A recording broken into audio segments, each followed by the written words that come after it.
آج ہماری مثال اس چور کی سی ہے۔ پرانے زمانے کی بات ہے، ایک سونار جو کہ بمبئی کا رہنے والا تھا لاہور آیا۔ اس کے پاس کافی موتی تھے۔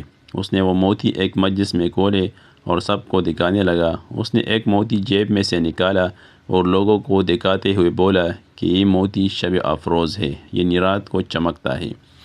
جب اس نے سامان سمیٹا اور اٹھ کر جانے لگا تو ایک چور جو اس مجلس میں بیٹھا تھا پوچھنے لگا، جناب کہاں کے ارادے ہیں؟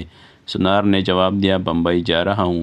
چور نے کہا، اتفاق دیکھیے، میرا بھی وہی کا پروگرام ہے، چلے مل کے چلتے ہیں۔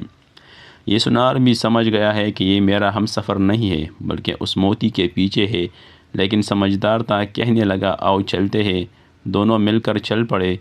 سارا دن سفر کیا اور شام کو جب سونے لگے تو چور نے اپنی واسکٹ وغیرہ جو قمیص کے اوپر پہنی ہوئی تھی اتار کر علیحدہ ایک جگہ پہ لٹکا دی۔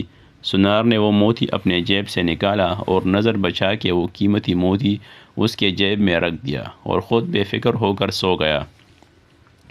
اب یہ چور رات کو اٹھا اور اس کی جیب، اس کا سامان سب دیکھنے لگا، لیکن کہیں بھی موتی نہ ملا۔ آخر وہ سو گیا۔ صبح اٹھتے ہی سونار نے نظر بچا کے وہ قیمتی موتی اس کی جیب سے نکال کر اپنے پاس رکھ لیا۔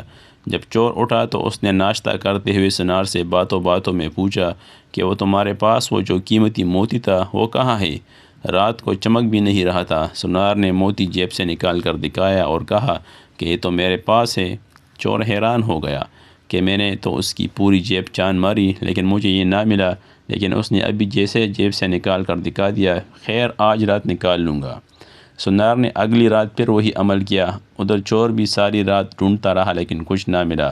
صبح کو پھر وہی ماجرا کہ موتی سونار کی جیب سے نکل آئی۔ یہی کام 3 سے 4 دن چلتا رہا۔ آخر چور نے ایک صبح سونار سے کہا کہ میں آپ کا ہمراہ ہی نہیں تھا، میں بس آپ کے ساتھ اس موتی کی خاطر تھا۔ آج میں آپ کو استاد مانتا ہوں، آپ مجھے بتائے کہ آپ یہ موتی رکھتے کہاں تھے؟ رات کو اس نے کہا، میاں تو اوروں کی جیبیں ٹٹولتا رہا، کبھی اپنی جیب میں بھی ہاتھ ڈالا ہوتا۔ آج ہماری مثال اس چور کی سی ہے جو لوگوں کے عیب ڈھونڈتا پھر رہا ہو اور کبھی اپنے گریبان میں جھانک کر دیکھا تک نہیں۔ ہماری یہ عادت ہو چکی ہے کہ ہم ہمیشہ دوسروں کی غلطیاں ہی ڈھونڈتے رہتے ہیں، کبھی اپنے آپ کو نہیں ٹٹولتے۔